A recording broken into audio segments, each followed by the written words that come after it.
குழந்தை வரம் கேட்டு வரவங்களுக்கு குழந்தை பாக்கியம், திருமணம் ஆகணும்னு வேண்டி வரவங்களுக்கு திருமண வரம்னு கேட்ட வரம் கொடுக்கிற தெய்வம் தான் வடக்கு வாசல் காளியம்மன்.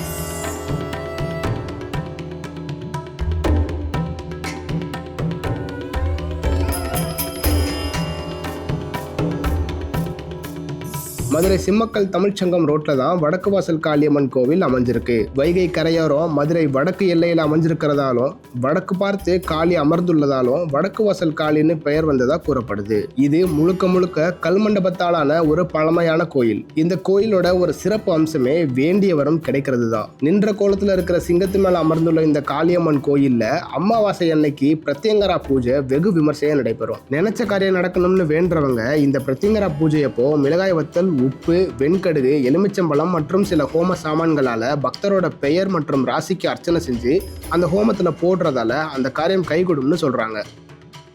பிரத்யேகர ஹோமம் காளிக்கு நடக்கும் நல்லபடியாக. அதில் எலுமிச்சம்பழம், காஞ்ச மிளகா, உப்பு, கடுகு, வெண்கடுகு எல்லாரும் அவங்கவுங்க மனசில் என்ன நடக்குதோ பல விஷயங்கள் நடக்கும். அந்த பல விஷயங்களை இந்த அம்பாள் கிட்ட சொல்லி எல்லாருக்கும் இந்த கோயிலில் விநாயகர், முருகன், துர்க்கை எல்லா பரிவாரம், இதுக்கு காவல் தெய்வம் மகா முனீஸ்வரர்னு சொல்லி காவல் தெய்வமாக வச்சுருக்கிறாங்க. எல்லா பரிவார தெய்வங்களும் தட்சிணாமூர்த்தி இருக்கிறாங்க. எல்லா தெய்வங்களும் இருக்குது. எல்லா பூஜைகளுமே இங்கே நடக்கும். அது மட்டும் இல்லாமல் எதையாச்சும் பார்த்து பயந்தவங்க இல்லை கண்திஷ்டிக்கு ஆளானவங்களும் இந்த பூஜையப்போ இந்த வழிபாடை செஞ்சால் கண்திஷ்டி, பயந்த கோளாறு உள்ளிட்ட குறைபாடுகள் தீரும்னு சொல்கிறாங்க. அமாவாசையில் அன்னைக்கு எலுமிச்சம்பழம், உப்பு, வெள்ளை எள்ளு இதெல்லாம் போட்டு பரிகாரம் பண்ணுவாங்க. இது எதுக்குன்னு கேட்டிங்கன்னா மனசில் உள்ள பயங்களை போக்கவும், நம்ம என்ன நினைக்கிறோமோ நினச்ச காரியம் நல்லபடியாக நடக்கவும் இந்த இது பண்ணுவாங்க. நாங்கள் அதில் கலந்துக்குருவோம். எப்பயும் கலந்துக்குருவோம். இது ரொம்ப எங்களுக்கு மனசுக்கு திருப்தியாக இருக்குது. இந்த அம்மா நினச்சதை செஞ்சு கொடுக்குறவங்க.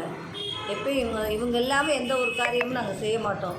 வீட்டில் நல்லது நடந்தாலும் சரி, கெட்டது நடந்தாலும் சரி, இந்த அம்மா தான் எங்களுக்கு முதல் தெய்வமாக இருப்பாங்க. எங்கள் தாயாக இருந்து வழி நடத்திட்டு வராங்க.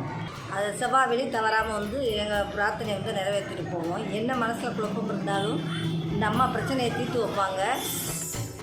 கேட்ட வரம் கொடுக்குற தெய்வம்ன்றதால இந்த காளிக்கு வேண்டினோருக்கு அருளினால் காளின்ற இன்னொரு பேரும் இருக்கு. வருடம் முழுவதும் இந்த கோயில்ல திருவிழா நடந்துகிட்டே இருக்கும். வைகாசி சிவராத்திரி திருவிழாக்கள்ல கோயிலுக்கு சொந்தமானவங்க வெளியூர்ல இருந்தாலும் தவறாம வடக்கு வாசல் காளியை வழிபட்டுட்டு போறாங்க.